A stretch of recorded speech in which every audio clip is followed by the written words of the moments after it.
everyone. Welcome. Today is Hump Day, Wednesday, April 6th, 2022. I am Solid Blue Sister, and this is My Turn to Talk.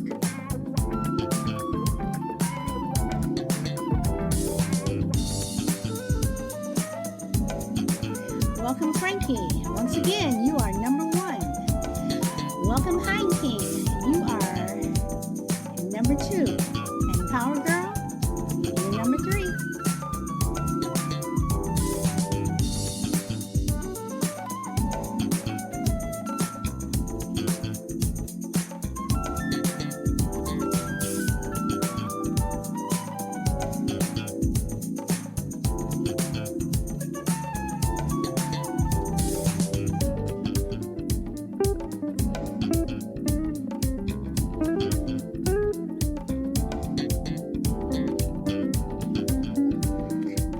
We are going to get started. I am doing well. Well, we'll see what the topic today brings. We will see what is going on today. All right, so I will get started and everyone else will trickle in as they are bound to do. But today I wanted to talk about, the topic for today is everything God created is good. And that is from 1 Timothy 4, verse 4. And welcome, VJ Thacker. Welcome. So, my questions are, why do we take for granted the things God created and has given us? Why do we want to remake or redo what he made in his image? Welcome, Ba. As we go through our daily lives, how many of us actually, look around and actually thank God for what he has given us? And, some people, may not believe in God, God the Father, God the, Son, Holy Ghost. But whatever you think God is, hey, bestie back. Why do we just take for granted waking up? For me, and this is true, literally every day when I wake up, I have to give thanks because I woke up. So to me, you can't have a bad day, or it can't be that bad if you woke up, because there are some people around the world who didn't, for whatever reason, in whatever way, they did not wake up. So how many of us actually, give thanks for what we have? Now, I used to be a person when I was younger who used to complain. And my dad used to always say, because when my dad was growing up, my dad was dirt poor. When I say dirt poor, I'm talking about the floor in his house was dirt, like dirt floor, dirt poor, dirt floor poor, I guess I could say. And he would always say, be grateful for what you have. Because there are a lot of people who don't have the things that you and your sister have. You all have this, you have this, you all are grown up this way, blah, blah, blah, whatever. And, when you're young and dumb, whatever, things go out one ear and in one ear, out the other. But when you get older and you start to look around and you start to realize, what Dad said was true. Welcome, Brina. So, how many of us just see things and we just, yeah, okay, yeah, whatever, but some people live under a freeway, they're more fortunate than the one who is not, because the person living under the freeway is not in the rain. The person who is doesn't have, didn't get a spot, is in the rain. You may be behind in your mortgage or your rent, whatever, but are you still in that home? Do you still have a roof over your head, as opposed to the person who lost their home. You know, there are just a lot of blessings every day. And again, whomever you think God is, but there are just a lot of blessings every day that we have that I think we walk right past, or we don't see, or we choose not to see. And then when we need help, or all of a sudden it's like, oh God, please help me, can you do this for me? um like the song says, God may not be there when you want him, but he's always there right on time. And I think that's true. So and then to my second question, why do we want to remake or redo what he made in his image? And for that, I mean, the people who go and this is no slight to anyone, and I know I'm probably going to make someone mad or piss someone off, or I'm going to, really push it here. But the people who go and get the nose jobs, the boob jobs, or they want to, just change their body, whatever. Um, you were made a certain way for a reason.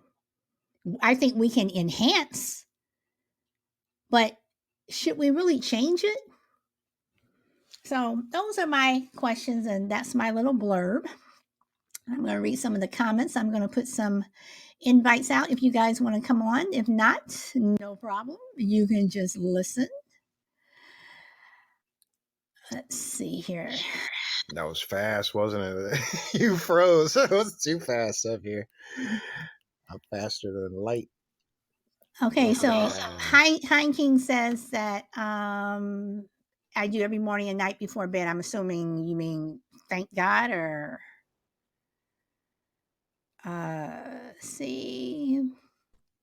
We have to be very careful when we aren't grateful for what we have. We can easily be humbled. That is true. That is true. Heineken, you are absolutely right. We can easily be humbled, and who is not humbled will be exalted. All right, welcome, Grid. Welcome. Okay, dude, you have the mic. Welcome. Hey, thank you for having me on. I just was really appreciating Lou Rock's statement down there as far as what a slippery slope when we're not grateful for the things that we have in our life. And, you know, that's why I sent that passage. I'm not really sure what the number of the passage or which chapter of the Bible, but it's definitely in there. First Timothy 4:4. Oh, okay. All right. Well, let me go ahead and mute up. I'm really excited to be on the program. Maybe if you can help me get situated, by maybe if you could ask me a question. Okay, I will start with this one. Who do you think God is? Do you think God is who we learn when we go to church and Sunday school and what have you? God the Father, God the Son, God the Holy Ghost. I don't know if you're Catholic, Baptist, Methodist, if you're an atheist. I mean, do you believe that there is a such thing as a God? No matter who he or she may be, do you believe that there is a higher being? Yes, 100. I do not practice any organized religion. Here recently, like I'm not Catholic or any one, I think you say sect, but I do believe in like God, and then Jesus was his son who died for our sins, and hopefully um, he will step in for us when it comes time to meet judgment. So, or at least for me, I can only speak for myself.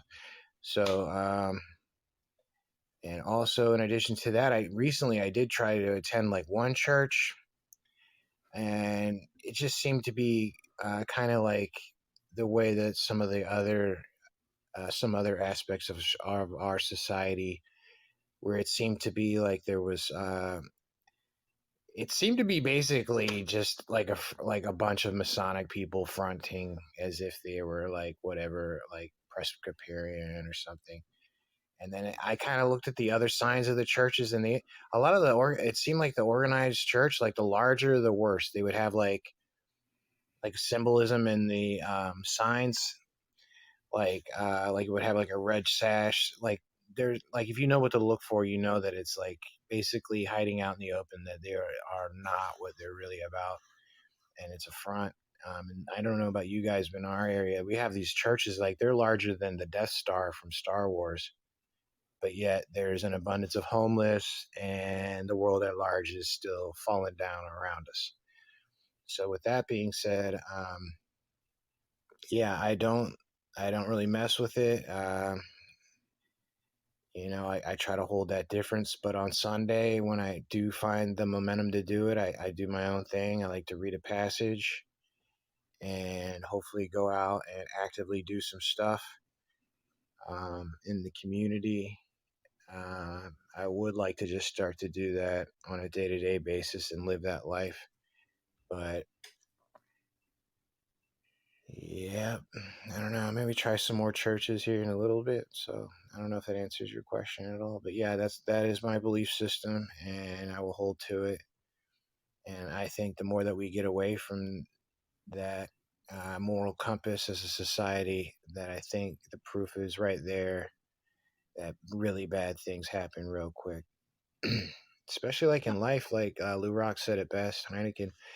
Like if if you're prideful, and you're not humble, you will get pimp smack back. Like whatever your Well, belief system might. but you know what, dude? I'm sorry to interrupt, but you made a good point for what you just said, and then you also made a point about some of the churches. You think that they're just fronting while you have all these homeless, whatever. So, do you think that they've taken for granted what God has given them? All these churches that are these mega, places that have thousands of people and they make so much money every Sunday, and you have these pastors or bishops or whomever whatever you want to call them living in these mansions, what have you. Do you think they have taken for granted what God has given them? Oh yeah, for sure. I think we all have as a society on some level, but I think it just sticks out worse for them because they're supposed to be, the experts of the matter, if you will. But instead, it's just like in the Bible, it's just a den of snakes, money making, money laundering enterprise. Like, there's no way that we have all these issues that we have nowadays. And there's just like, I promise you, there's like a church like every block, and they're huge. I mean, they're like big, like football field big. I'm like, what? Come on, man! Like, really? So, okay, so Boz says definitely something I need to work on is appreciating what I have, my circumstances, and my surroundings. Um, Heidi King says, yeah, those churches have become gritty within themselves. Frankie says to Heidi King, I agree, God is everything. And Brina, watching the mega churches and their lack of real lessons is frustrating. Jesus never rejected anyone. And Brina says churches should be there to teach, not just raking money for themselves. And Dude agreed with Bob. I think Tupac says something really, really cool about churches. And let's see. Well, welcome, mate. Okay, so you know, so why do you think that people and I think this is true because I know I have done it until I actually went to I visited two of them, and I actually got more out of going to these particular churches than the big churches, whatever. Why do you think people tend to migrate to the big megas, or maybe even not the you know mega church? Maybe it's just a church that's on the corner that looks like a church, as opposed to the storefront churches that maybe next to a pool hall or something, but they do preach the word. So, my question is, and to anyone else, why do you think that people tend to walk past the storefronts, but they'll go to the church that looks like a church, if that makes sense? It makes great sense. The only thing I could think of at the top of my head, because I'm right there with you, I'm just scratching my head on this one, is maybe they're taking literally or on some level, maybe where like the sheep are supposed to gather, like we're supposed to gather as believers. Maybe it seems more like a powerful experience to have that many people under one roof. But on the same flip side, you see people going to the smaller church, maybe because it has like a cute boutique novelty feel to it because it is so small and air quote intimate. So I personally, what I thought would be a cool idea would be to have like a half a dozen to a dozen friends who had the same belief system go hiking on one morning or something like that, and then like every time you get to like some really nice like natural thing which just speaks volumes, like if it's a waterfall you'd be like, look at all these great things that are created for us, and then like somebody can read a scripture and be like, all right, everybody weigh in, and you'd be like, okay, cool, check, let's get to the next checkpoint. And then like you're like literally would be like the church on the move. And then like who knows, maybe meet up or like have some sandwiches and then hit the road and do some work for like less fortunate after that. But not sitting in there listening to some well crafted something rigmarole from somebody who's probably actually just a Freemason. Unfortunately, I feel bad even saying it. That might actually be a testimony to some of the cultural brainwashing. So, do you think that anybody could have a church? I mean, do you think a church has to be someone who went through what is it, theology school or whatever? I mean, do you think that anyone can preach the word and it could be better than someone who is quote unquote trained? Yeah, I think like even a mundane playboy knows that his lines will come off as rehearsed if they're too theological, the philosophical or theological. So I guess like yeah, there's no standard. Like if you want to run a church, you don't have to go to the DMV and take an extra test or anything. But all throughout the Bible, I know one thing: if you're demon possessed and Jesus healed you, you'd be like, uh, that is what wowie wow wow. I'm telling the world, unless it's some parts where he's like, oh, by the way, don't mention this to anybody. Like typically, it seemed to be everybody was too overwhelmed and they ended up saying something from what I read. But like, or if you're blind and Jesus healed you and you're like, go tell the entire town. That's probably the best testimony ever. I know for like me, like I'm still pretty wild, but like I feel like I have a lot to share. When I finally came to terms with a lot of things I was pun intended wrestling with in my lifetime, and I don't know, maybe one day I'll have like like soccer or boxing club or something for kids, and then I don't know, some kind of counseling stuff for the young guys. I don't know, I'm a little bit rambling here, but does that answer your question? I think yeah, I agree. I think it'd probably be even more effective because you're right there. You got your sleeves already rolled back. You're in the thick of things, and you're doing it. And where I think maybe even at a church, you go there, and I'm pretty sure it stops right there. Any kind of givingness, like all right, here's some money. I just hope you do the right thing. It's like when you call the 1-800 number. It's like really you donated. That's awesome. It's most likely not going to the right people, and it's kind of an encouraging some bad habits as far as being complacent in your giving and work for God. But then as well, it's also further perpetuating a system that's unhealthy and toxic, like a lot of our other endeavors here in the United States.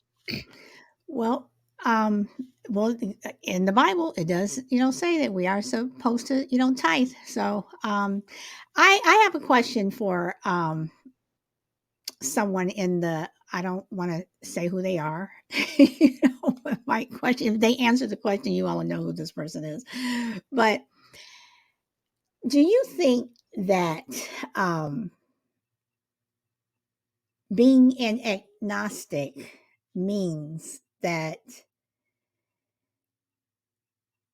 okay, even though it's I guess it's not for sure. An agnostic means that you're not sure if there is a God.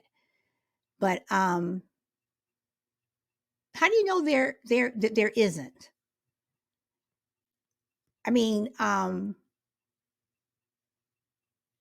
do you believe that miracles did okay, do you believe that miracles can happen, and do you believe that miracles did happen way back when Jesus was on earth? So for people who question whether or not God exists, how do you know that he doesn't? So anybody want to take that one? Let me look at the comments here. Okay, Brina says we all have a little preacher in us. Christians should hold firm to beliefs without judgment. My son couldn't eat solid food for 4 years and had slurred speech, and I prayed and did a group prayer on Facebook a few years ago, and he was healed completely within the next few days, completely healed. Okay, so we have our miracle there. Oh my God, that's So breathtaking. That's sometimes it's incredible. hard to preach Sorry somewhat to interrupt. judgment. Yes, miracles happen every day, but we also need to be patient. Okay, so Heineken, you said that we have to be patient. Um, so then technically, when you say we have to be patient, then that means that we can wait years and years and years before that quote unquote miracle happens, right? And if we do have to wait years and years and years, does that make people start to say, well, God isn't real? If he were real, why is he, why did he give me cancer? Why is he, making me lose my house? Um, because I, for one, think that God has given us tools that we can either use in the right way or we can misuse. So you can have all the money you want. You can have all the money in the world. God could have made it where you have been so blessed that you can have all the money in the world. But if you choose to go to a gambling hall every night, or you choose to go to Vegas, every week, and you lose it, that's on you. Because I do believe that we have free will. So, Balram, you are here. Hi, hope you're Hello. well tonight. Yeah, I just didn't wonder if I was up there on your panel because you sent an invite out and I left it dangling for a while. I was busy. But yeah, I don't know. I heard you ask a question there. I don't know if you were referring to me in the chat, but I wouldn't describe myself as an agnostic anyway. So even if it wasn't me you were asking, I would say I'm a creationist. I don't even know if that's the right term either. I've had a journey of when I was young. I believed in God. I loved to hear the Bible stories in school, and then I went to church by myself. Like, didn't even tell my friends or anything like that. Just went, and I loved it. But I totally get where the dude Sean is getting all that stuff from, because the church that I attended was very much like that. It was very self-serving and cliquey, and they were. It just was fraudulent, in my opinion, and it kind of deterred me from it. Not that it deterred me from believing in the God, but then I got into philosophy, and probably because the philosopher that I listened to for years was an atheist, it kind of deterred me away from believing in God. And then during the conspiracy theory stuff, it's kind of, I've noticed that a lot of people who go down these rabbit holes and learn about, like, certainly flat earth, but more importantly, like the new world order stuff, and the Zionist stuff, and you've touched upon yourself, Solid Blue, about the book of Revelations, and the end of times. And that is it's maybe not clear to people who don't look for it. If you're just sitting down watching the news and not really paying attention, it's not going to be that clear. But it's certainly clear in my view, that in my mind, that the world is being run by people who believe in that stuff. That Jesus will come back, the second coming of Christ, and the end of times is near, and possibly that they're trying to make that happen.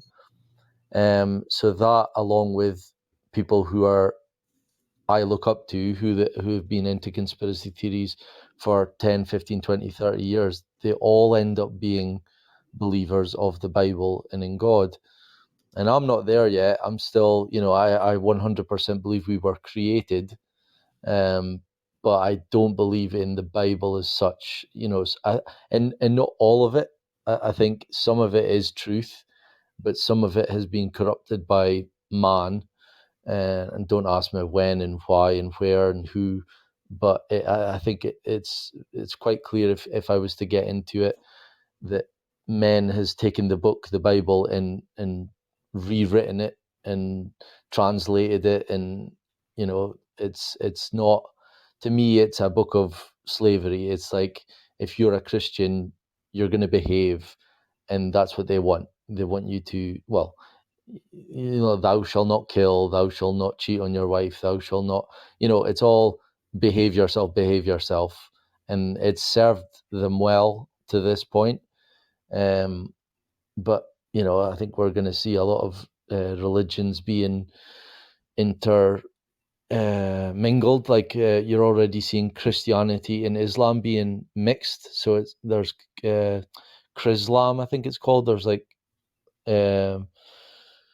meetings of Chrislam and all that, and I think they'll all merge into a one world religion fairly soon, certainly in my lifetime. So yeah, that's where I stand. Do you believe that the world started with Adam and Eve? See, this was before I even got into conspiracy theories. I seen those kind of stories like Noah's Ark, Adam and Eve. I saw those stories as like, is the word fable? Is that like a story that has a moral behind it? Mm-hmm. Yeah. So that's how I saw those. I didn't think they were literal stories that these people existed, and that's exactly what happened. I just felt those stories were told to us to teach us lessons. I think the word is fable, I'm not sure, but that's how I still see it now. It's kind of confirmed my original thought that there wasn't this flood one day that wiped out the world, and Noah didn't put two animals on 2 by 2. Like, I think they were just metaphorical, like let's say, for example, the COVID could be a Noah Ark story. You know what I mean? I know that's kind of broad, but it's kind of like a washing out of population, if you will. And maybe Noah's Ark was basically that story, but in a nicer way. And I'm sorry if that's kind of offended people. I didn't mean it in that way. I just mean that there are stories in the Bible that I think are more fable-like than realistic. And that's just my opinion. No, I mean, no, it's interesting that you say that. It's interesting that you use the word fable, because now I have to ask, for Greek mythology, do you believe, like some people believe, there was Zeus, and the world, started, and the sun and the moon, and how light came to be, and what have you. So do you believe, because I believe Greek mythology up to a point. So do you think that the Bible is sort of like Greek mythology, like just fables, or do you believe that some stories that you hear are true with the Greek mythology? Or One of my best friends is really into Greek mythology. His whole arm is covered in tattoos. It's like Zeus and Medusa and all the Greek gods. He would be a good person if we ever did a show on religion, on friendly differences. We could have maybe him on to discuss the Greek mythology, because I know that is quite common. I've heard someone else on Podbean, I can't remember who it is, that's into that. It might be someone that's came on your show. I don't want to say, but is Crazy Lady in here tonight? It might have been her. Someone anyway that are really into that, and I'm not. I haven't really heard much about Greek mythology other than the coronavirus, COVID, that we're going through. There's a lot of Greek mythology terms in coronavirus, and like the story of, is it there was a Greek god called, like, let's say it was called Corona Victus. So it's like a story of, like a fable in Greek mythology that basically tells a tale of coronavirus, but it was called something else. So that's the only thing I can add about that. Maybe Dude Sean's maybe heard more about that.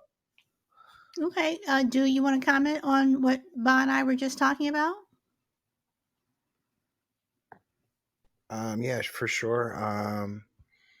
I'm not so sure about the Greek mythology, but I will add as far as like Noah's Ark and the story of Adam and Eve. I also think one would be stunting their growth on their own belief system if they were maybe to see every story in the Bible as literal or see it the same way from start to finish of their like having just to take it literally. I mean, I actually, I believe in God, but like I wouldn't want to claim that I would know Him, like everything.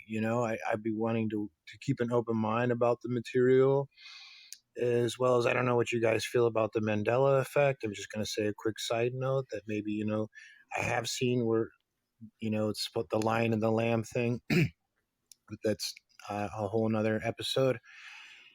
With that being said, not to undermine my own point here, even, but I thought the coolest line that stood out to me and kind of is like the be all end all line. And it's not the John 3:16. It's where like this person runs up to Jesus and they're like, basically in a nutshell, they're like, hey, yo, Jesus, what's the real, like, what's the real religion? And Jesus was like, uh, you need to be taking care of orphans and widows and the way they need, and like aiding and helping them. And I was like, what? I mean, there's your smoking gun right there. It is. It's like, you might as well not even read the rest of the thing. I'm like, okay, bet. That's a lifetime of work right there. You might as well go ahead and get started right now, because I'm pretty sure an orphanage is a lot of work. But I just thought that was the coolest part, and I thought of that when you said that there's truth in there, and that maybe like man like went through and dive bomb and mangled that bad boy. But if you could just capture that one sentiment from Jesus, it'd be like, you know what, black it down. He nailed it right there. Let you know exactly what you need to be working on. Okay.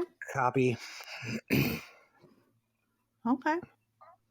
So I want to go back to the title of the show. I know on this show we start off with one thing, then we end up um, someplace else. But do you guys believe that everything God created is good? And when I say that, I mean it in the literal sense that everything that we have on this earth, um, some way, somehow, it is good. I mean, even if we have to dig down and we have to search and take off layers and layers, um, is everything that God created good? I mean, because I think that it is. And I think that we as humans, we tend to mess it up.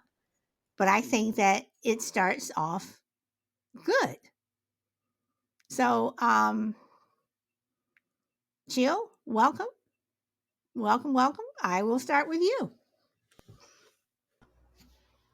Hey, what's happening, everybody? Um, so initially, okay, that question is interesting. But the initial question was in reference to religion. Am I correct? Well, I mean, everything God created is good. It comes from that's First Timothy 4:4. So, Oh, no. but now, Well, I mean, in reference to whatever I think Brian and Sean was uh, speaking on. okay, if you want to start there, you can start there. No, no, I was asking like, what was that initial question I was trying to figure out? Did you ask me, Oh, or are you just giving thoughts? no, no, no, no, no, no. He was responding to what Bahram said because we were talking about being an agnostic and do you believe that God is real, that there is a God, Oh, gotcha. So yeah.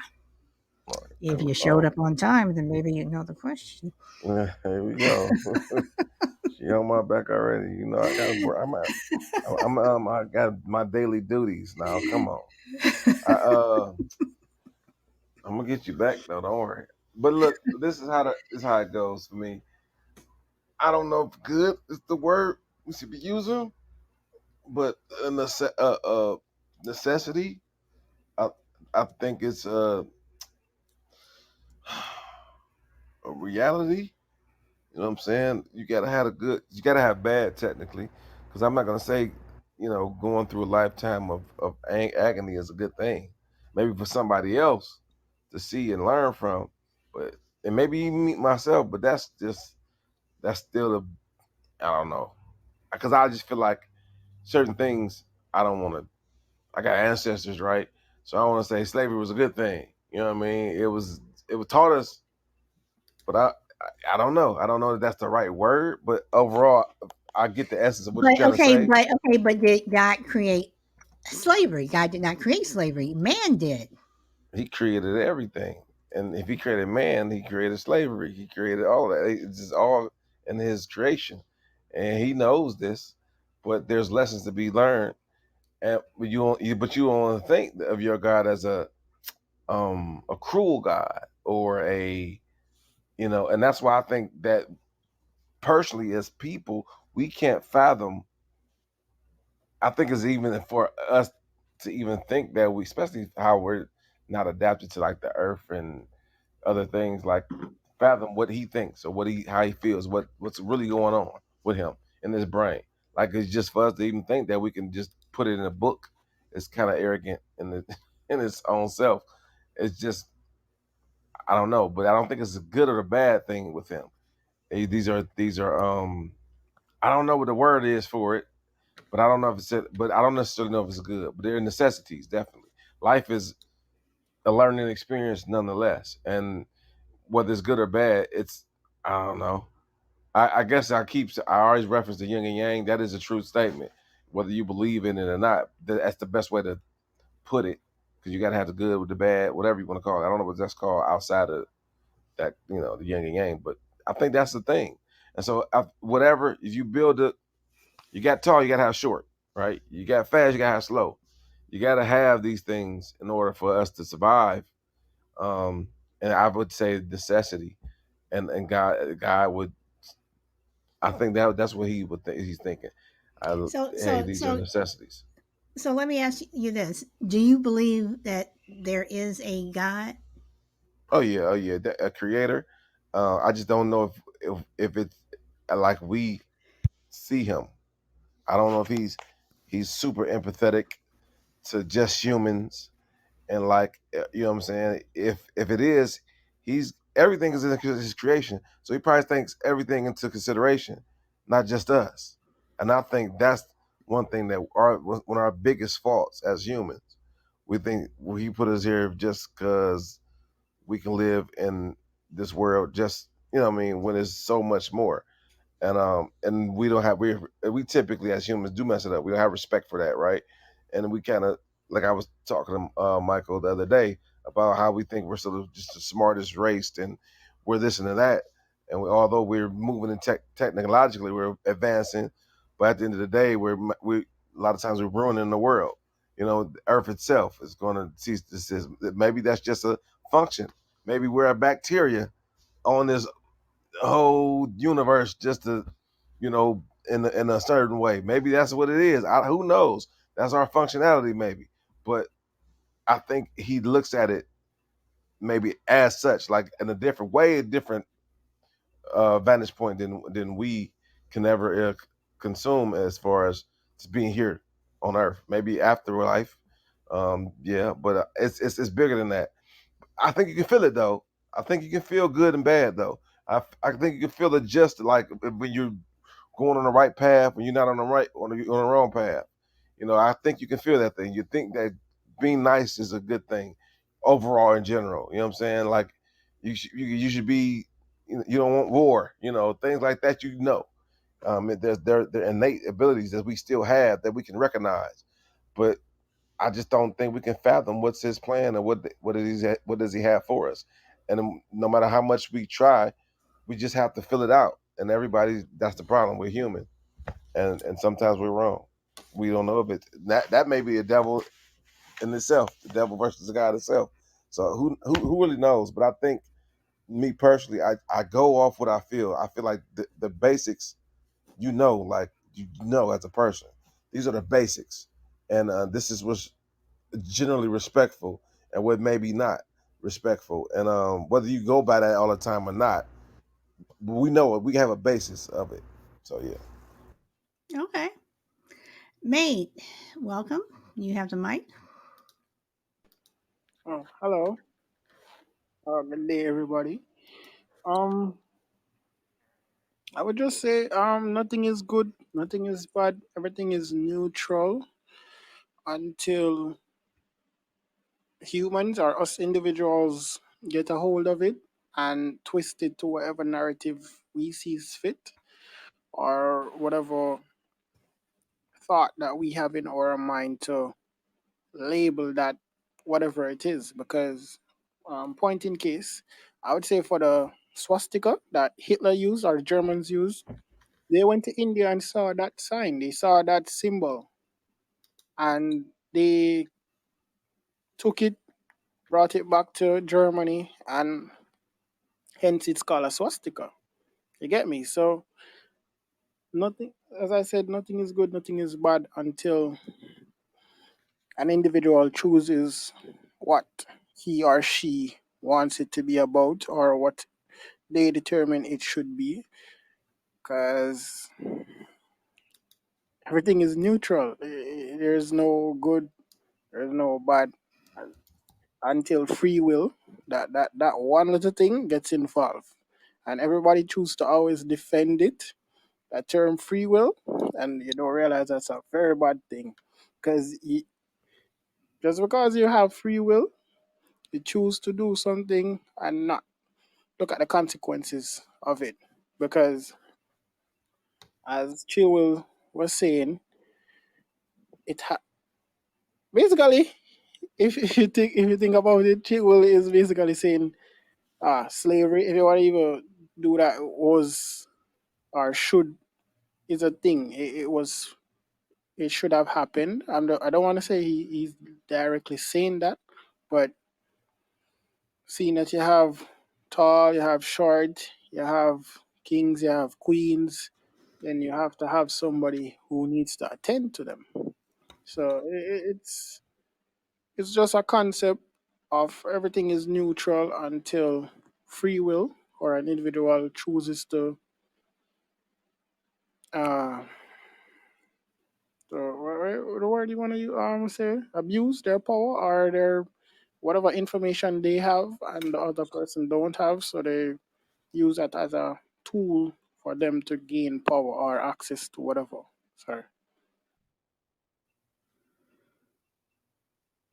Okay.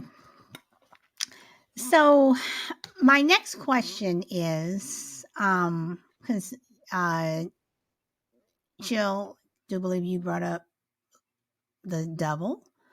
So, and then Heineken said that, the devil was Lucifer was the first angel sent here and transformed into a serpent to never be able to walk again. So, if you believe in the Bible, yes, Lucifer was supposedly had a fight with God, and God banished him from heaven and sent him to hell.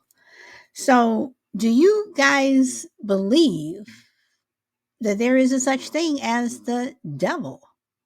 That he is an interloper in the things that God has created for us. That he's this interloper who is constantly there to get in our way when we're trying to thank God for his goodwill, or just, this is just, God good, devil bad.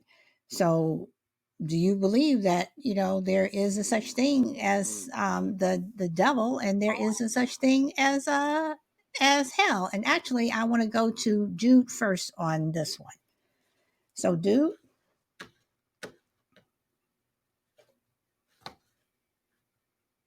Are you there? Yep, I'm here. I knew Okay. it. I knew it too. Sorry, I was like doing a little something. Yeah, yeah, and this is like the gruesome part. This is where like it's horrible. I man, I don't know if anybody else here wrestles with like guilt or like any kind of like shame in their lifetime, but like thinking of some of the like potentially like eternal consequences is like literally unfathomable, right? But I do know from personal experience that yes, there is dark entities, however you want to conceptualize and think of it, devils or whatever. And I know personal experiences like where certain sinful nature would be so dark and so negative, even if you want to have to imagine it in an energetic way, that it will literally make a human being defecate. Number two, on the spot, just by pure presence and uh, the dark energy of certain activities, certain sins, more directly, can be evil enough where it's enough to make somebody have to use the restroom right on the spot. So yeah, there is evil. I don't know if that makes any sense to anybody. If you can hear what I'm saying, but No, yeah. no, I'm following you. I'm definitely following you. So yeah. Okay, so Bob, I'm gonna give you the same question. Do you believe that there is a hell? Well, first of all, do you believe that there is a devil by the name of Lucifer or whatever you want to call him, and that there is a hell? So it's pretty much the same answer to my original belief system. It's I see the people that run our world. They believe in, for sure, they believe in Satan, Lucifer, like these terms. I don't know if someone else can clear them up because I'm still not into the religion side of it yet. But the names Satan, Lucifer, Baphomet, Baal, are they all describing the same entity? Because I hear about these entities a lot, because the people I believe that truly run our world, they are worshipping those dark forces, and that may seem a bit scary to people, but and I'm not trying to defend it in any way, because it is dark, and there's some really dark evil things that they get up to, but the way I think they believe in it, through people like maybe Aleister Crowley's definition, where it's do what thou wilt. So they see Jesus, the Bible, God is thou shalt not do this, thou shalt not do this. It's like a religion of um, don't don't experience life. You only get one life, so why would you follow the Bible and be told that you can't do this and you can't do this? And Aleister Crowley's life is something that I want to do a show on. He was dubbed the most evilest man, no, the wickedest man that ever lived. He indulged in rape and torture and drugs and all this stuff, but yet he's one of the most worshipped men by the elite in the world, I would say. So yeah, I have to say that, like, obviously, if I believe that there's a creator, I don't necessarily know. Because just because there's a creator, did that mean that they also created an evil entity? I kind of wrestle with that question, but I certainly know, well, I don't know, but I certainly see that the people who run our world, they do believe in that entity. So, and I haven't had any experiences with that.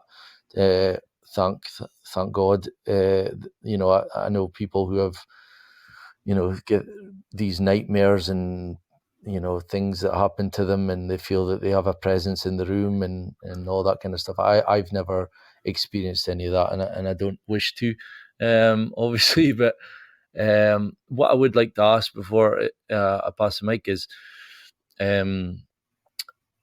I've heard a lot about like Cain and Abel, like in the Canaanites, the Cain disappear. I don't know the whole story. I obviously was familiar with it at one point in my life, where Cain went away. Was he banished? And the things that I hear is that there are people who descend from Cain, who are the Canaanites, and they are the evil ones of the world. Like they maybe still live to this day. This bloodline of Canaanites that feel that they are Lucifer's children or whatever. So I don't know if anyone's familiar with that stuff. Maybe if you cast your mind back to that story in the Bible, you guys will know what I'm talking about. Yeah. Well, Cain and Abel, they were the children of Adam and Eve. And if I'm correct, Cain was always jealous of his brother Abel, and there was a sacrifice. They both gave a sacrifice to God, and and God favored, or well, I don't want. Well, that's the only word I can really say, because I think it also uses the word favor in the Bible. But God favored Abel's gift over Cain's, and Cain got mad at God or pissed off at him, and he left. So I think that's where you're getting that from. He killed him, So killed his brother, then left. right. He killed his brother because he was jealous, but there was always that jealousy there. So yeah. So, Bob, did you want to say something else Yeah, on that, or? Yeah, that's it. You're right. I think again, it could just be the fable aspect of it. It's I've just heard these kind of things in the passing. When I hear a podcast episode, it might just be one, and then I'll never hear anything about that kind of stuff again for a few weeks or months. And it's just things I've picked up. So forgive me for not being expansive with it, but the Canaanites, it's kind of a fable to that these people might be, like, I'm not saying that people are born, even to this day, like people are born, and I think made a great, that word neutral is a better word than good, in my opinion. But ultimately, there could be an evil type of people in the world that fall into that dark path, and these could be considered the Canaanites, just metaphorically. That could be it. Well, Bob, before I pass the mic, let me ask you this, because Brina made a comment that I thought was interesting. She says, "Yes, I believe the devil is that dark, egotistical energy," and I thought the word energy was interesting. So, and then I asked her, "Do you think God is also energy?" And she said, "Yes." So, do you believe, or is Yeah, it possible that it is energy? Yeah, I think, forgive me, Brina, if I'm not going to explain this good, but in regards to energy, I totally get. I hear that a lot. When I say like the rituals are being carried out in the world, people get like a bit weirded out. It's like I would consider a lot of the COVID branding, the word Omicron, or 9/11 was, a lot of people believe that was a death ritual carried out by the satanic elite. But what you have to think about in that is that Christians, they bend down on knees and put their hands together and say a prayer every night. That's a ritual. That is exactly what a ritual is. So you also have to consider that there are satanic people in the world. I mean, they're open. I mean, I know satanic people, and they've got their shrines in their living rooms with Baphomet on the top, and they've got their upside down cross, and they'll openly talk to you about this stuff. It's not like they're not going out killing people or sacrificing people and drinking blood, but they would see this type of Satanism as energy, where they would do their version of praying, which I don't know what it is, but they would maybe have a night where they would burn some candles and do their rituals. So energy is all part of that. It's like if they want to succeed on passing their driving test, they will focus all their energy into that week, and they'll do rituals to, it's all energy. So I hopefully, Brina, I've answered that for you. Okay. Chill.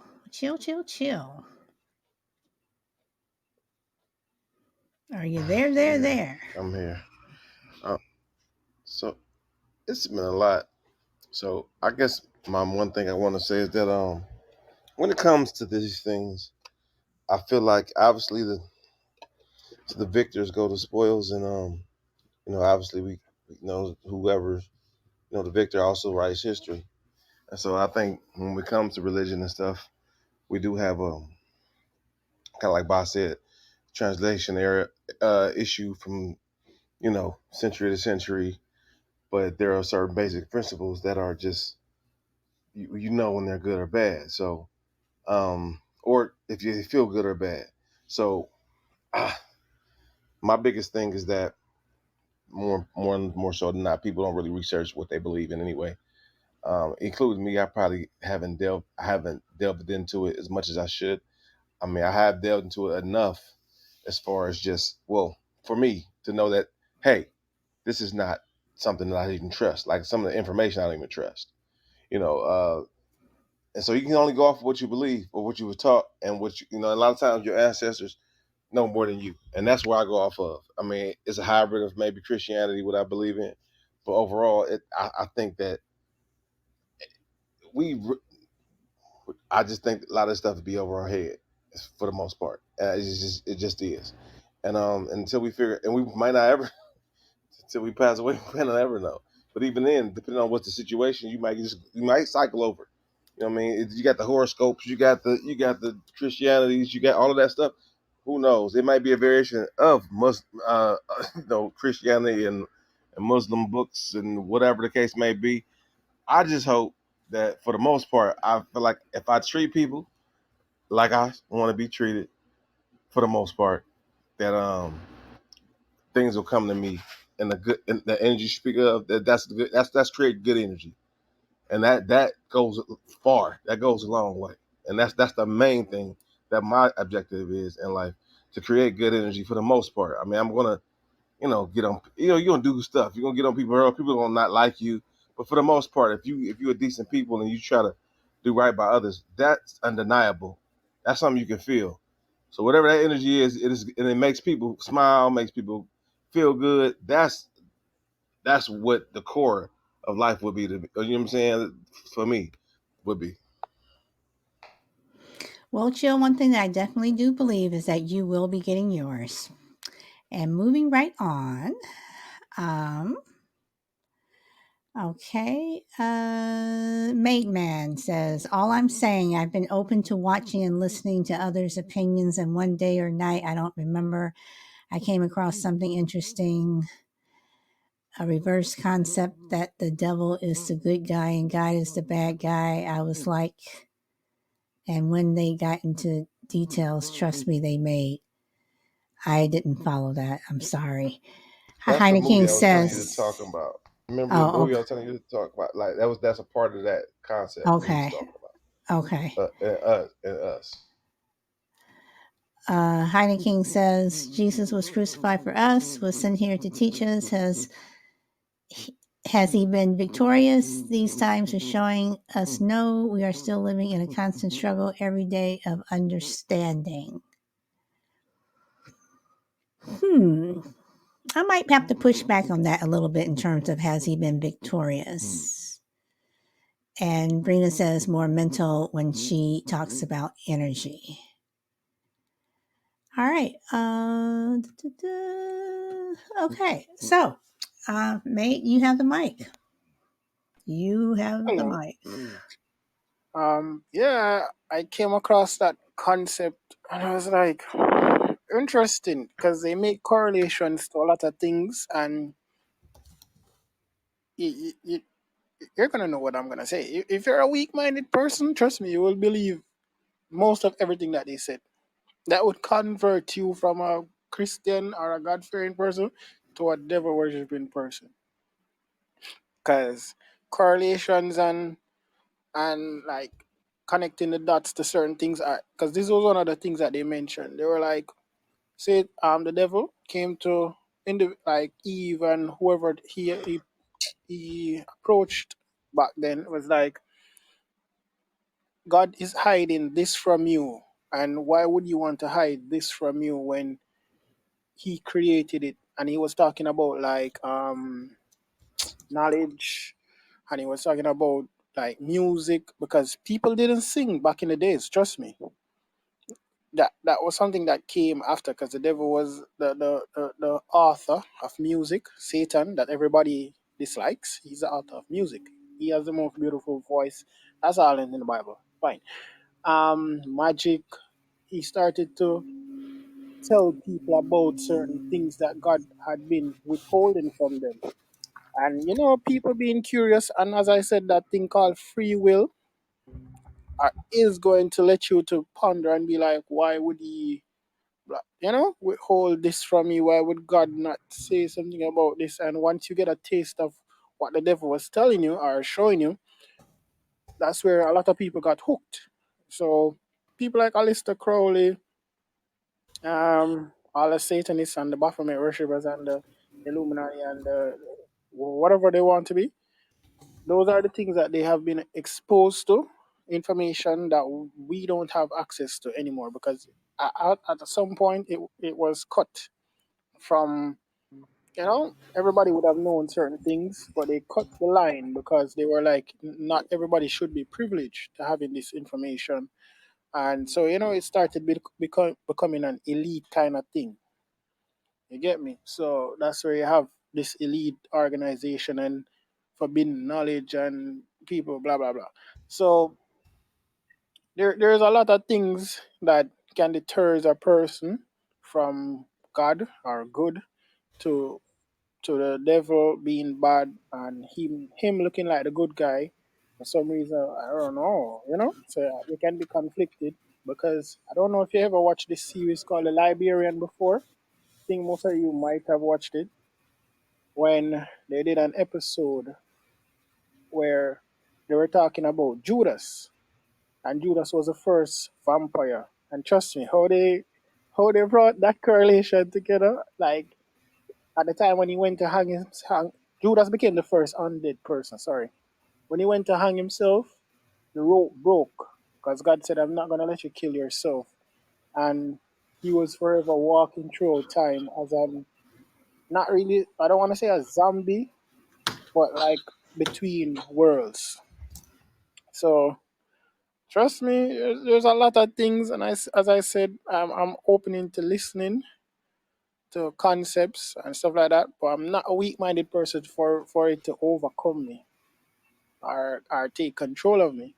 There are times when like shit like that, you feel the presence, as you were talking about energy, but you have to be a strong-minded individual, not to let whatever it is, or none of them, neither good nor bad, consoles you or overtake you. So you have to be a neutral party. That's just me. I'm neutral right down. I'll do good and I'll do bad, but not an extensive bad kind of thing. I will never hurt someone if it's not necessary. Um, but yeah, trust me, the world is a very interesting place. And it's always good to just listen and have a strong mind and a strong presence behind you, because things can overtake you. Trust me, just by listening. All right. So, a lot of things going on in the chat. So again, I come back to my second question: is, do you believe that, first of all, that man, if you believe in energy or whatever, was made in his image, and his image, I mean God? And do you believe that we should change the way God has made us? Okay, and I'm going to start with Mate Man. You have the fucking mic. Um, I don't understand like a stickler or someone who's always finding. loopholes into things. But that even that itself is one of the issue. People saying that we're made in the image of God, so we are God and blah blah blah. Well, they are the creators of their own. Yes, at some point you are the. I don't know if your story is already written and you're just going along the storyline, or you're making up your story as you move along. I'm not sure. I'm always in between that fence. But people normally take that narrative of we're created by God in His own likeness and image, and we are God and blah blah blah.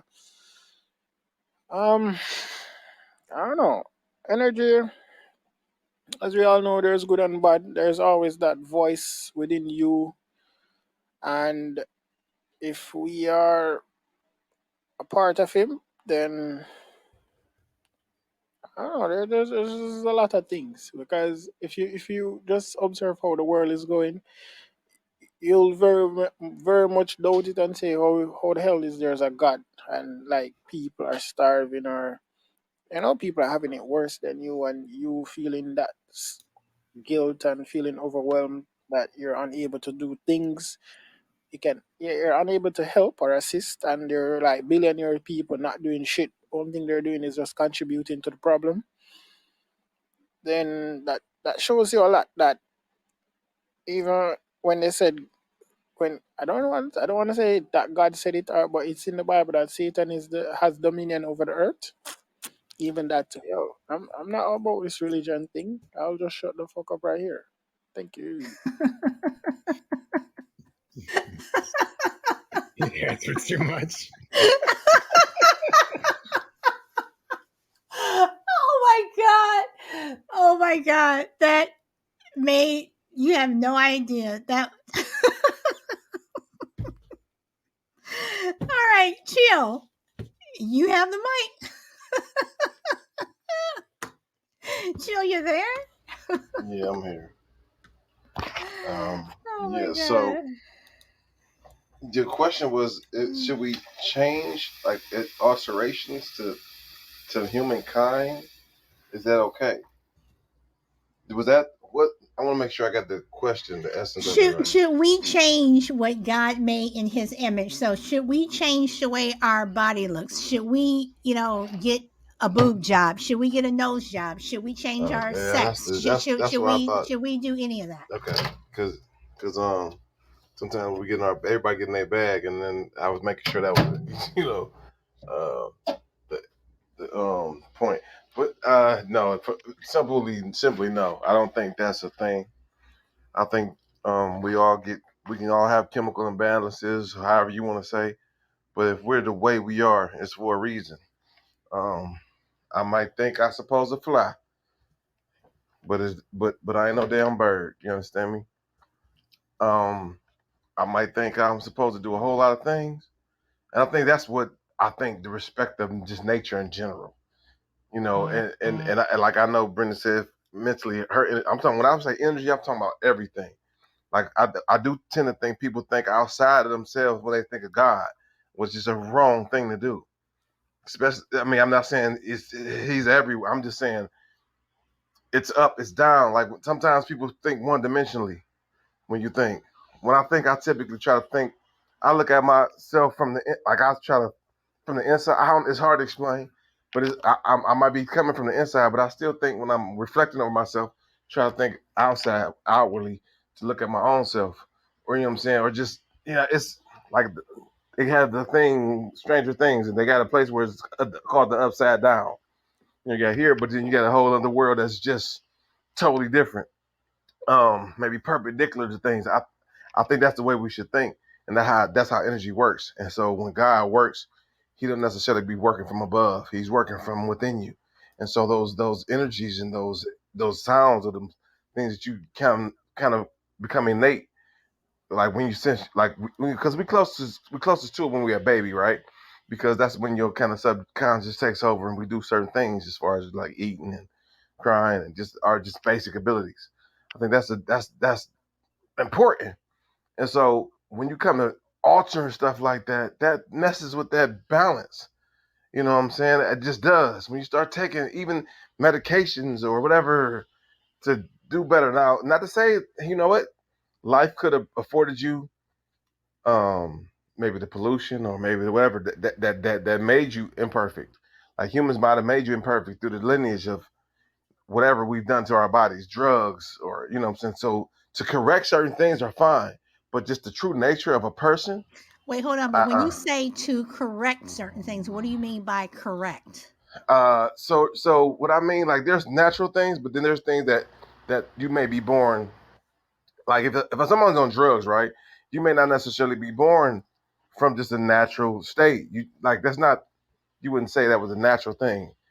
You know, if someone's on heroin or crack, and you got certain issues with them, and I think that's a huge issue today. Like somebody told me, like crack babies is the problem with the world today, in America, and I'm like, damn, I laughed at him, especially in our culture. And then I thought about it, I said, damn, he was for real, because a lot of those babies that are a lot of the craziness you see today, a lot of those babies are 20, 30 years old, and they're not. A lot of them they haven't been born in their right mind, but they're amongst us just like regular, you know, and they don't have any. They're not seeking mental help. They don't know their imbalances. You know what I'm saying? So that's a real thing, and so we kind of get caught up in the web of people who aren't healthy from jump. And so if you have something like like a pill or something like that to correct that type of behavior, but who's recognizing this, right? So who's vetted to even recognize it properly, opposed to just making money off of it? You know, putting out a pill to just to say, hey, you know what, you want to learn faster, or you know what, you're depressed, or you know, when it just may be having a bad moment. Who can tell you have an issue? They just diagnosing stuff, and that's the danger, is what I'm saying. So when you start altering things from its just regular nature, I think that's a problem. You know what I mean? I don't if you want to like boys or whatever or like girls in the sense, but when you start cutting stuff off and doing I just and then man, that's just a whole I don't agree. I don't agree with it. I don't agree with it. I just don't. It becomes it makes it even weirder, you know. But you know, who knows? I could definitely be wrong in that. Because like I said, if it's certain entities is making things fucked up, that can be working in our bodies that can maybe turn a person that should have been a man, a woman, and they feel like they should be. That's fine. I mean, that's I can't tell. I just don't agree with it because if I'm this, I'm this. But I wish we had other people that were here that shared the super opposing opinion, so you can hear it from them. At least you know that'd be great. But yeah, that's it. But you know what, though, Chill? I mean, when I did, when I was on a show, and well, I did a show, one of my very first attempts at podcasting when I was doing it on Zoom. And I did a show about transgender, and I was actually on another show. I was on another show, and transgender came up, and I made the comment that I believe in the Bible. I said, I believe God made man and God made woman. And I got so much vitriol, on that comment. I mean, people were really pissed off at what I said. This And on your one show? person, well, this was I said it again. I repeated it again on a show that I did early on, but I said it initially on someone else's show. And they said that I owed the transgender, people, that I needed to say that I was sorry. And my thing was, okay, so does the transgender, I mean, so do they need to tell God that they're sorry? So when you, again, I say, you know, God made you a certain way, or even if you don't believe in God, whomever you believe God is, however you believe that you came here, you were made a certain way. So do we have the right to, and I guess I should even say right, but to totally change, just completely change the entire makeup of what we have? I mean, I don't mean that you got into a car accident and you may have been looking this way, then after the accident, you're now looking this way, whatever. But to make a conscious choice that you are going to completely transform yourself, isn't that telling God that you messed up, that you didn't get it right, and you're completely wrong? You know, solid. You said something from the jump. and that's why I don't know if that's why I kind of get it kind of get sketchy with bad energy, good and bad, and just existing energy, because that's when the bad energy, someone said, with quote unquote bad energy, would come out of me to tell them people to fuck off, because ain't no way in hell you gonna tell me my opinion don't count. I can feel like I feel like, apology. That's the apology you give. Well, I'm sorry for hurting your feelings. Apology. That's the one you give for that. Like, yeah, but I meant what I said, and so therein lies the problem. You get to say what the hell you want to say, but I'm not trying to offend you. I'm just giving you my opinion. So I'm not wrong for giving you my opinion. You know what I'm saying? This is what I believe. And whenever somebody attacks me for that, the same thing, the same empathy you want out of people, you can't give back. That's a problem. So I tell them people to fuck off. And that may be in the bad energy, but that's why I don't know. I don't know if defending yourself in that manner would even be a bad energy. But it be coming from that fight place, that fight or flight, that fight place. So it ain't gotta be bad. So sometimes it's not bad. But overall, that part right there, that just stood out to me. I can't stand when people do that. Like, let people feel like they feel, especially if you can logically explain it. Or even if you can't, just leave me the hell alone. Don't make me apologize for something I meant. Well, what was interesting, and I ended up doing a show on this. I think I titled it something like "Don't use my color," because the person who was saying all this to me said, as a Black woman, you should be ashamed of yourself for saying that. And I was like, don't use my color against me. It was an 80-year-old white Jewish woman. And I just thought that, and I did a show on it. I was like, don't use my color against me. Don't throw the color thing in there, because again, God made man and God made woman.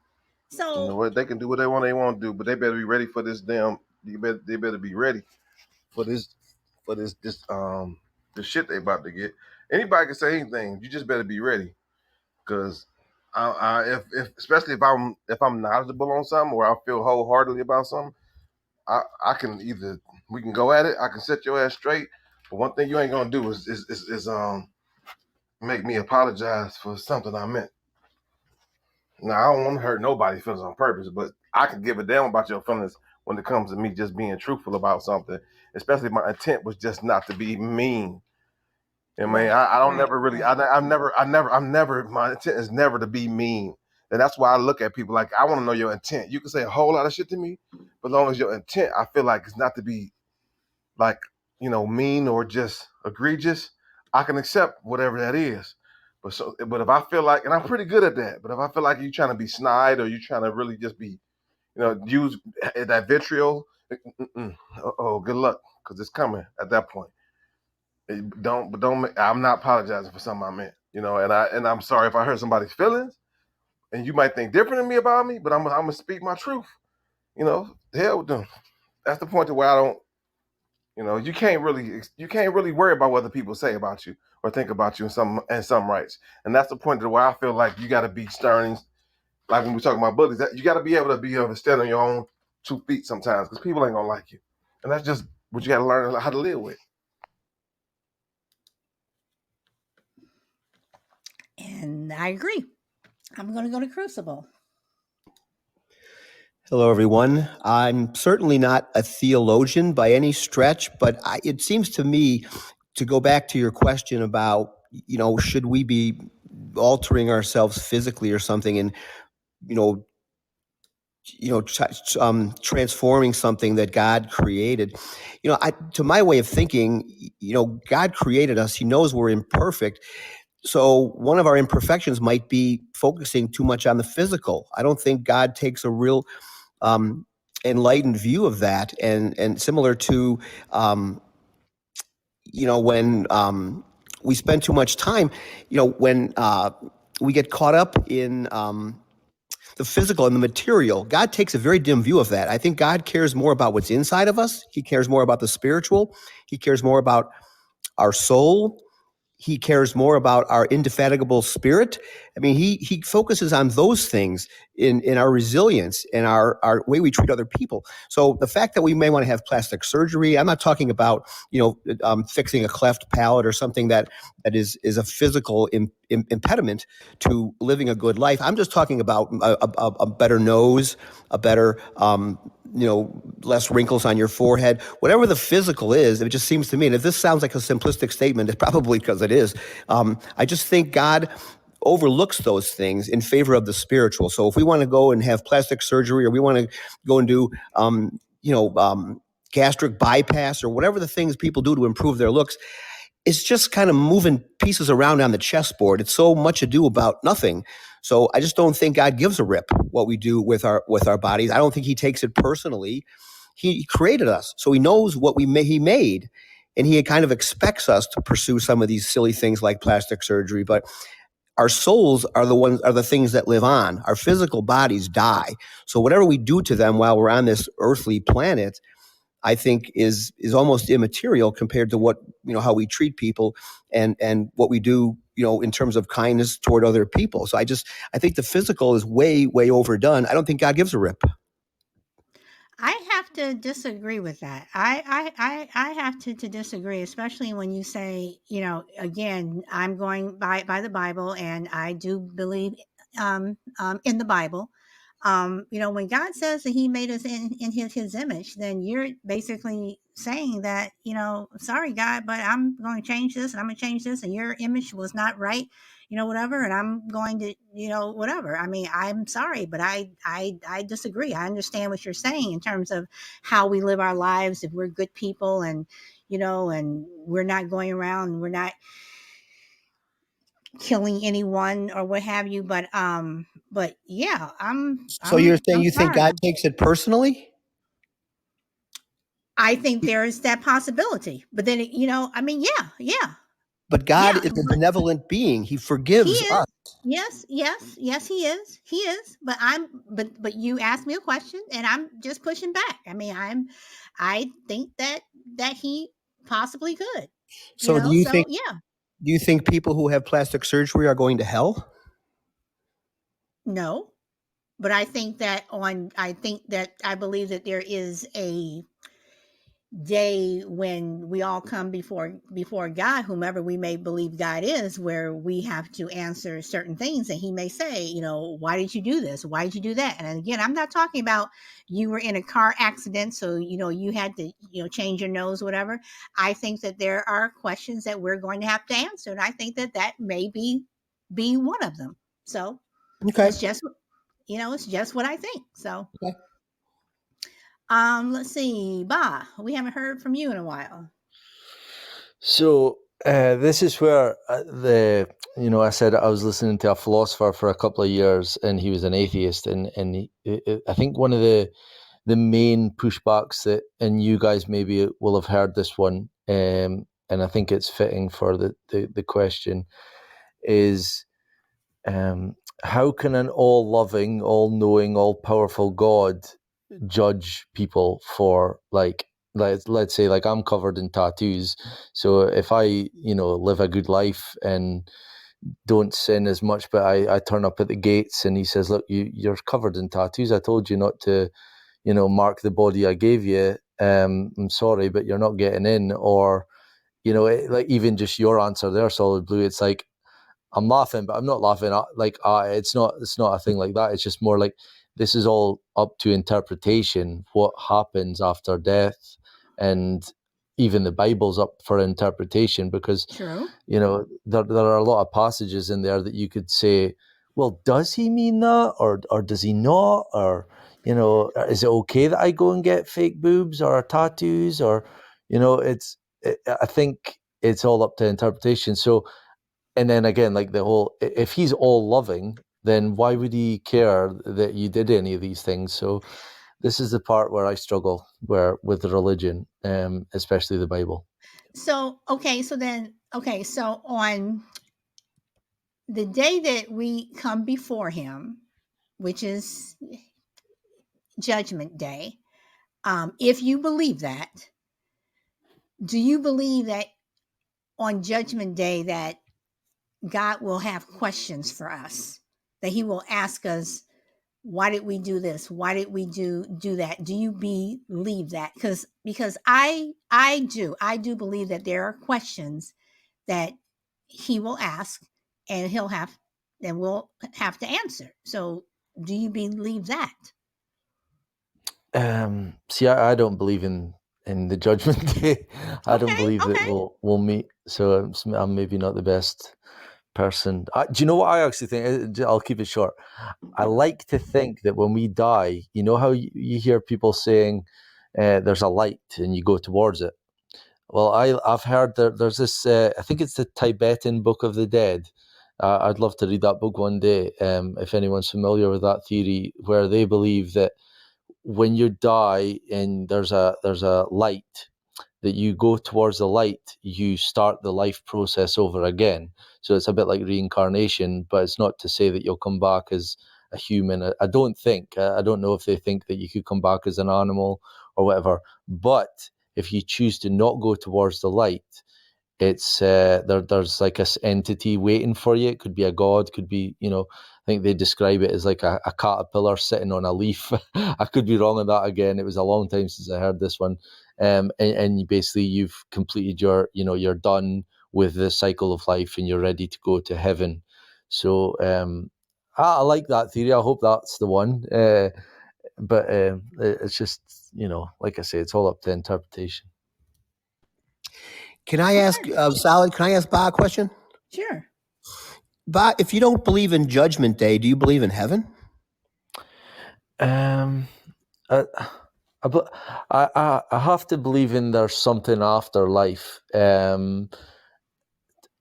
don't know why. I think it's more just a feeling than a belief or knowing, because I'm not into the Bible. I said before, I don't know if you were here at the start, that I do 100% believe we were created, but I don't believe at all in the Bible. Not at all, because I said there is some things in the Bible that is truth, but I think it's been a book that's been taken by men and altered and adapted for their wicked ways.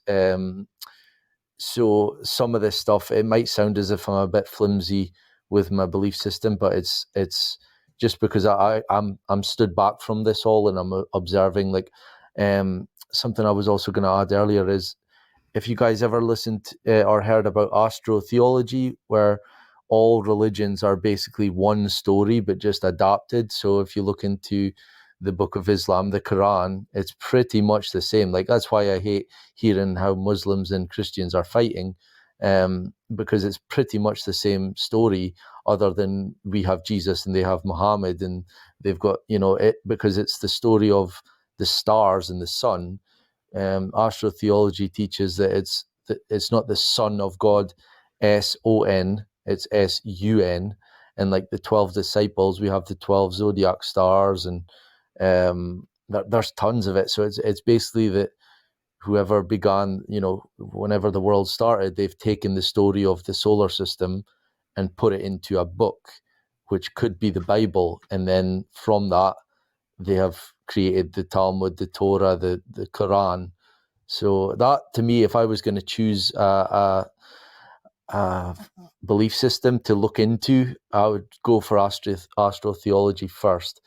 But I do say on a lot of my shows that I would defend Christianity wholeheartedly, because I see the demonization in the media and the news about Christianity, and I would defend it to a T, because I think if you're a good Christian, then you're a good person, and the world would be a better place.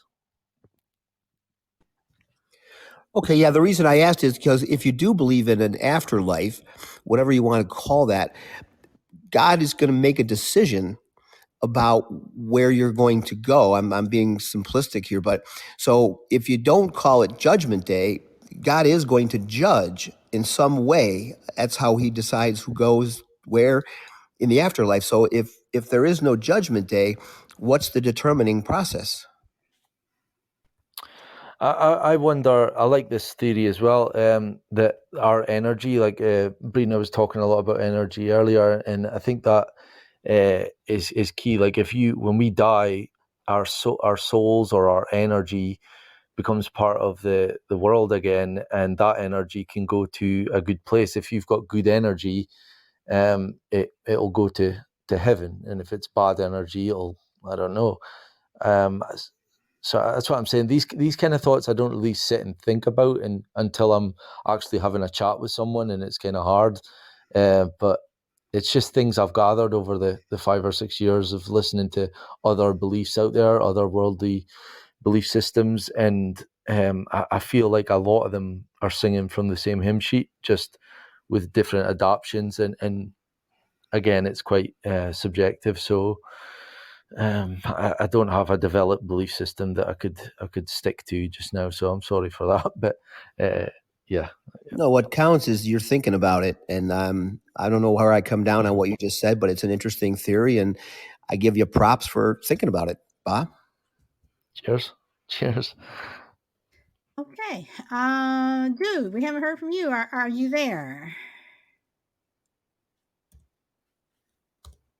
I do believe he has left Hey, the nope. building.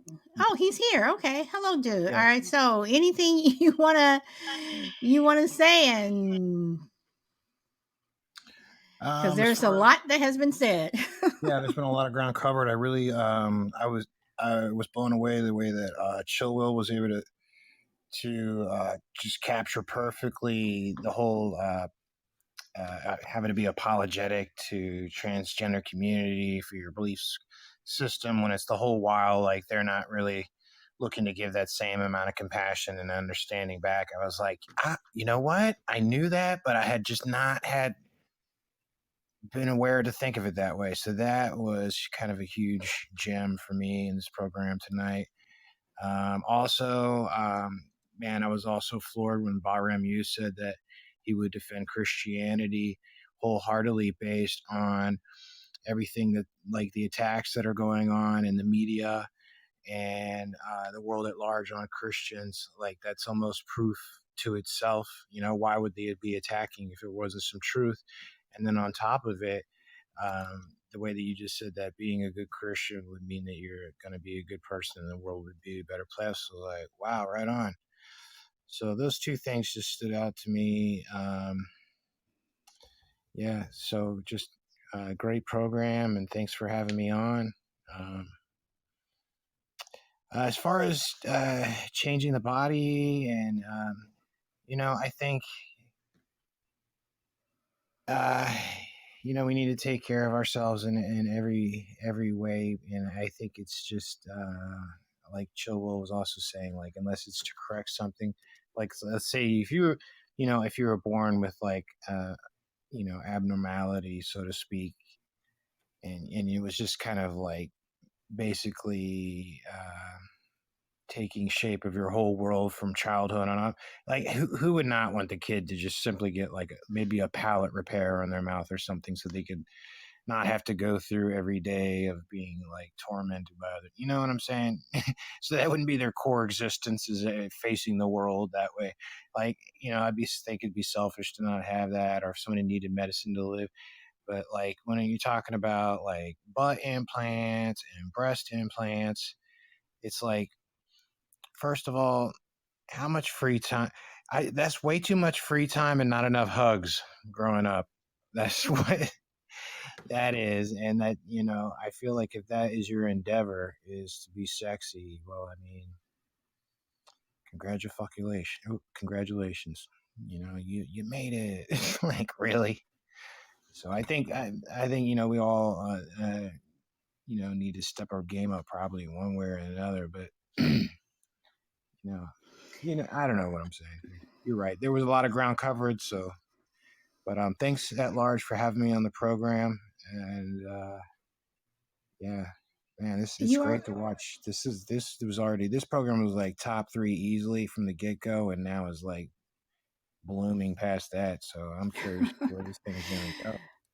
well, thank you. And you just said something, because I was born with a cleft palate, and I had, up until I was 4 months old. I don't have any pictures of me when I was a baby. And I went through cleft palate surgery. I went through 12 years of speech therapy, and I still have to work on a stutter that I have every single day. I have to work on it. So, was it wrong of my parents to get surgery for me? And I'm thankful that they were able to, that they invested, you know, time and money in me, in order for me to not go to school when, and be teased and what have you. And to this day, I don't know if you all have heard of Operation Smile. I invest a lot of money every year so people who were born like me can have a chance. So, was I messing with how God made me? Anybody? No, no. And I think if anybody's to give you a hard time, go ahead and give them a left and then a right cross No, and I tell them mean, no, God but said but so. but but that's what I'm asking. I said, should we remake or redo what God made? So No, should no. That's why I gave that as an example, because that's clearly something. Everybody back me up here on that one. Not this one. No, that's a great example of where, if that's what your choice is and your parents' choice, yeah, it's thank God we have that, and keep it moving. Because anything else is like, really, buddy, giving somebody a hard time, especially a child, and especially something of that nature, like, nope. And I think that so okay, contributes to that so cause you just mentioned. okay, so let me ask this then. I believe that God created doctors for a reason, and this is why I have such a hard time with parents who don't call doctors when their children are ill, and they say, I will pray over them, I will pray over them, and these children have, like, they need to go to a hospital and they end up dying, because I do believe that God created doctors to heal people. But did he? But at the same time, people can push back on me and say, okay, well, he created people who do nose jobs and who do boob jobs and transgender changes and what have you. So you are talking out of both sides of your mouth. So am I? And Ba, I know you wanted to say something. I think maybe the your motives would probably be what he would be interested in. So with you getting your procedure, obviously your motives are pure, and compare that to someone who is getting breast implants so that they can get them out on page 3 of a magazine. Like, that's not going to please him. So maybe it's the motives, that because again, some of these, if this book was written God knows when, and tattoos weren't existed, and I know tattoos is one of the things that I've heard people saying that, oh, God wouldn't have liked you to do that, to cover your body in ink. And I'm saying, well, how did they, when the Bible was written, they didn't know that ink was going to be able to be put into your body and used as an art form. So again, that's why I say, and some people might use excuses like that to try and justify their decisions. And if they're doing that, then I don't know. Only he'll know. So. Okay. All right. May, you have the mic.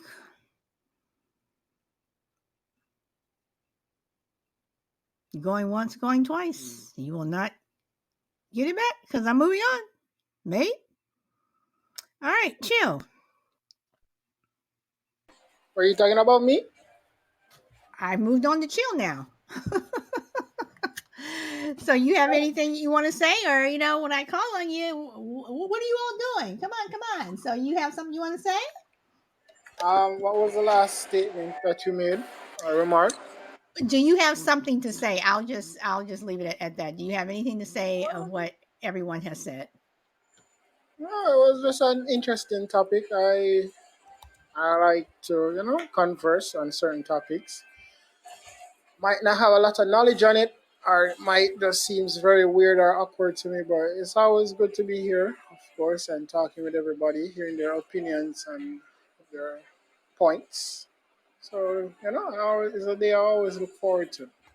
Thanks for having me, as always. Hmm. And let's go over to Chill. Are you there? Jill, you there?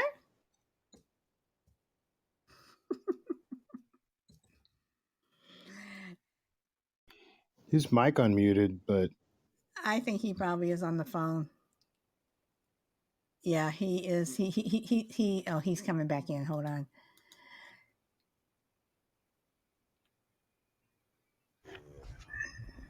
Hello? Yep. Okay, cool. Because I didn't know what was going on at first. Yeah, you probably have to mute because I lost my. I think I lost my headphones. That's what happened. That's what had happened. But yeah, so for the most part, there was a lot said. But in reference to your clef, that's what I'm talking. That's what I'm. That's a no brainer. Now they might not have known what they was getting themselves into when they got you together. Now that's a different story. If I could talk about that part, but see, that's a whole nother series in itself. Well, that's definitely not a bad thing. I would. It's wonderful that I can sit here and converse with you every single day, give you a hard time, and then get something back. So that's a wonderful thing. I would never ever say that's a bad thing. But when it comes to just changing your natural aspect, I'm just saying like augmentations. If all right, if you give me augmentations and that fake butt can sit there without no more surgery and not cause you any cancers and just maybe and the Crucible had a great take on that. Like I do think, if anything, spiritually what is what God pays attention to. Like if a person feel like they want to change their body, they ain't hurting nobody. That's their own self. That's their body. So if what they're a good person, what they're a helpful person, what if they just feel like so that's a real thing. I gotta respect that. I can't be a hypocrite, in my ways and just like what I like and when I don't like something, just abandon my whole philosophy in life, right? And so I think that I, I I tend to stay away from things I don't completely understand, and just respect them as they may, especially if the person I can see is a respectable person, like just sane and thought process in mind. I gotta be able to learn sometimes, and so that's a good kind. I think Crucible had a great take on that. It's definitely a spiritual thing, although I think it's still something to say about changing your natural makeup of your body. I think something wrong with that in general for me. But yeah. But as far as you mentioned what else? I wish could remember the part. Uh, Oh, the pearly gates. Pearly gates. The fact that we think there are pearly gates bothers me in general. Like I think that's a problem. Like I would think that it's just gonna be some. I mean, obviously it's anecdotal, but I don't know about those things. But I mean, if you're right, if you believe in heaven, there's got to be some type of judgment. So that's another thing that I wish I had more time on. But overall, um, good show. Good hearing from everybody. I'm gonna shut up now because I'm driving and I don't want to crash. Oh, Chill, you are such a mess. You just make me laugh every day. Okay, so we're wrapping it up, guys. We are at that 44 mark. Um, Maid, do you have any last words? And then Crucible, I am coming to you. So, Maid, you have any last words? Well, as Chill said about those pearly gates, yeah, and I just remember you asking about what you being judged, yeah, an individual being judged on that day, Judgment Day, when you ask Mm-hmm. Balaram. For me, God already knows my intention when it comes to that part, and if you want to know, there's only one thing I would ask him. I would say, God, like how you're dealing with everybody else, I just have this one request. Can I see it all? I would like to go on that trip to see when it all started, everything. And, I'll, if I'm granted such a privilege, I'll just be on my merry way, seeing everything from creation, how it started, where it started from, whatever means. Yeah, and wherever I end up after seeing it all, I think I would live a very fulfilling life. I would be very glad and happy that I got to see it all, and I don't care. I don't really matter where I end up, heaven or hell. I think that's very big to say, but I just want to see it all. That's all. Okay, Crucible. Another good show, solid. It was great to hear everybody's opinions, insightful as always. I'm going to be brief. You know, our looks are fleeting. Our physical looks are fleeting. Our physical time on Earth is fleeting, and to the extent that we focus more, like Chill was kind of reiterating when I said you focus more on the spiritual and the ethereal. When Judgment Day comes, and I do believe in Judgment Day, you know, God isn't going to say you spent too much time being nice to other people. You know, you expended too much kindness. You sent too much positive energy out into the universe. That's not going to sit well. That's not the conversation you're going to have. He's going to focus on things that are petty and things that are lacking in humility. So I just think if we focus more on simple things like spirituality, ethereality, and kindness, the rest of that stuff is just stuff. Anyway, good show again. Good talking to everybody. Thank you, Crucible. And I'm going to go to Do. Do you have any last words of wisdom you would like to impart to the masses?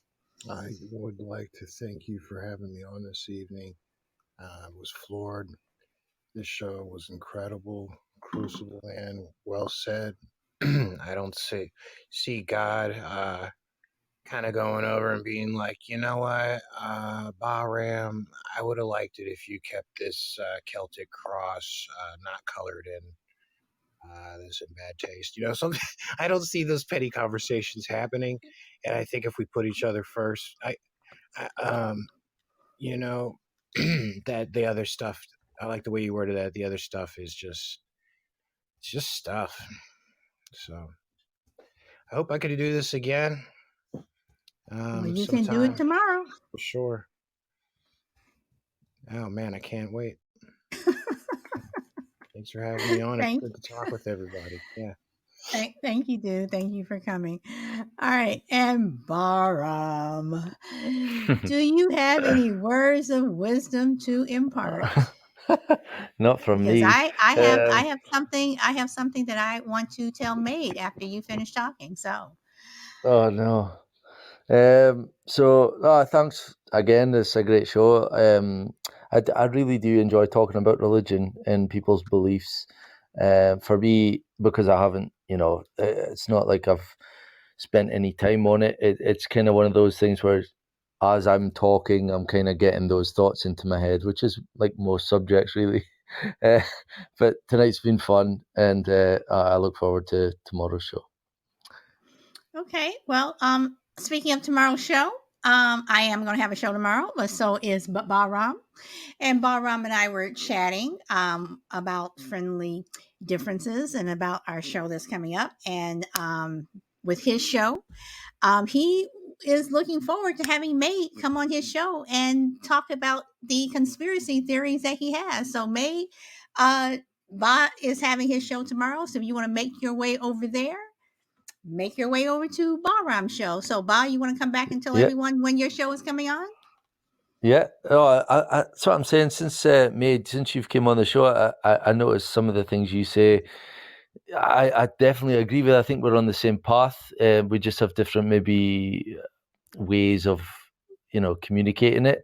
So yeah, the invitation's open, bud, for you to come on. My show tomorrow is on are conspiracy theories harmful? So I'm going to start at the earlier time of 7 p.m. UK time, which is 11 a.m. Pacific. So guys, feel free to come and help me out again as you did last week, because yeah, you guys are the best. So thanks. I love that last part. You guys are the best. and you all are. So, you know, I had something I wanted to say, and I completely forgot about it because I was teasing Ba. I can't remember what I was going to say, but but anyway, you guys check out Ba's show tomorrow. Come and support him. And Mate, you have something you want to say? No, I was asking if it's gonna be on Podbean. Yes. Yeah, my show's on Podbean, but I was meaning on Baramu, the stuff that I do pre-recorded. Check out, click on my name now, and you'll see some of the interviews I've done. If you're interested, then hit me up on Instagram. But Yeah, I have you followed. So I'll be there. 7 UK time. Cool. I'll be there. Okay, okay. so Mate will be there. All right. So anybody have anything else to put in the chat or anything? You guys have been really good in the chat today and a lot said. Thank you very, very much. This was a good show. This was a good show. I wasn't sure which way it was going to go, and you went a couple of different ways. So again, you guys, thank you very much. My show does not work without you guys, and I truly mean that. So tomorrow is Thursday. I have another show. This is my last show for the week. We are doing a show on. Let's see who is. Okay, Chill, stop. We're doing a show on friendly differences. Chill, we did a chat with Chill Will. His show will be published on friendly differences this weekend, and we are doing a show on a live show again on the 16th. But listen, tune in to the chat with Chill Will. It was very interesting to say the least. So hope to see you guys tomorrow. Go where the wind takes you, and enjoy your day or evening wherever you are in the world. Bye. Thank you, Grid. Don't tune in. They don't like no cussing. Tell them there's a lot of cussing in that episode. There was not a lot of cussing. Thank you for letting me know that your show wouldn't be nothing without me. Oh my goodness. This gives me such great. Oh, by the way, you need to check out your Instagram. I did. I responded. Well, I haven't responded. I haven't looked at it, but yeah, I have a bone to pick with you. And you can just call me about it. But I mean, overall, I'm pretty sure. Unless you heard some crazy stuff, I don't know. It's not like you might have been talking to somebody. I'm going to talk to you about it. But you know, I'm from the streets, so Brina, be careful. I'm talking to Brina now. Brina, thank you very much. Thank you. See, Brina, why can't you be more like Brina? Well, that's why she my baby mama. Never mind. I'm not even gonna get into all that. Oh, Chill, you ain't paying no child support. I ain't paying no child support to them. Fuck them kids. Oh my goodness, you are a mess. You are a total mess. And I'm tired of cleaning up after you. As you hear, yeah, fuck them kids. As you know, ooh wee, kind of cleaning up yeah, ooh wee. I gotta listen. You make kids great by leaving them. Oh man, remember that. I'll see y'all tomorrow. Bye.